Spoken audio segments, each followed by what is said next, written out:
ናማስቴ። እኔ ዶክተር አኑራዳ ፓንዳ ነኝ ከአፖሎ ሆስፒታል ጁቢሊ ሂልስ የላፓሮስኮፒክና ሮቦቲክ ቀዶ ጥገና ሐኪም። ስለ ማህፀን የማይወገድ ቀዶ ጥገናዎች እንደምን እንደሚደረጉ እንወያለን። ማህፀን የማይወገድ ቀዶ ጥገና ምንድን ነው? ማህፀኑን ለማቆየት የሚደረግ ቀዶ ጥገና ነው። ማህፀኑን ሳንወግድም አንዳንድ በሽታዎችን ማታከም እንችላለን።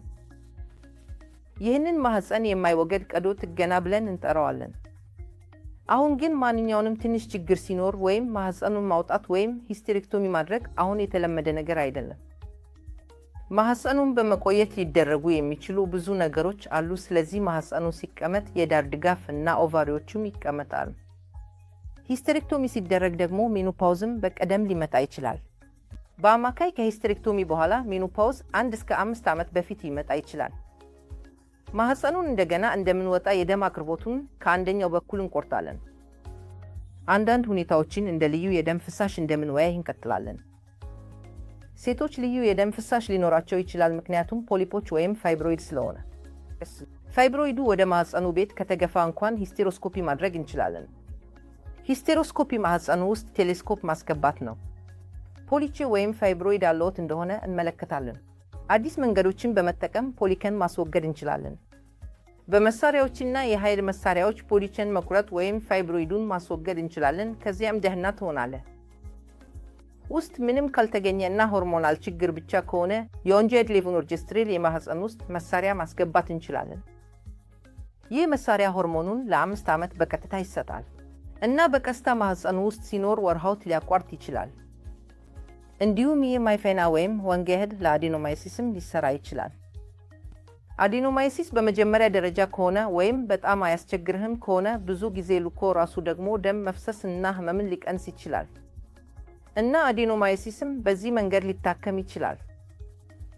ከዚያ በኋላ ወደ ፋይብሮይድ እንመጣለን።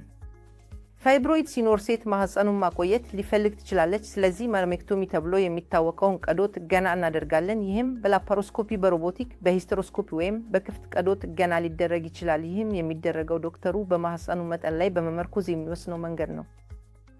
ማህፀኑ ሊጠበቅ ይችላል፣ ፋይብሮይዱ ብቻ ሊወገድ ይችላል። እንዲሁም ሲፈርቅ ወይም አንዳንድ ነገር ሲወጣ ማህፀኑ እንደገና በመጠገን ማስቀመጥ ይቻላል። ምን እንደምናደርገው ሂስቴሮስኮፒ ነው። ይህን በላፓሮስኮፒ ማድረግ እንችላለን። በድንብ ወይም በሮቦቲክ ማድረግ ይቻላል። ይህ በጣም ከባድ ሂደት ነው፣ ግን ማድረግ ይቻላል እና ማህፀኑ ሊቆይ ይችላል። ስለዚህ ሁላችሁም ይህን ማስተዋል አለባችሁ እና ሲሆን ኦቫሪያን ሲስት ከኢንዶሜትሪዮሲስ ጋር ሲኖርም እነዚህም በላፕ ወይም በሮቦቲክ ማስተናገድ ይችላሉ እና ማህፀኑም በአንዳንድ መድኃኒት ወይም ሉፕ በመጨመር ሊጠበቅ ይችላል። ስለዚህ ማህፀኑን እንዲወጡልኝ የሚሉ ሰዎች እንደሚመጡ ማስተዋል አለብዎት። ይህ ሁሉ ቤተሰቡ ተሟል ብለው አካሉን ማውጣት አይደለም።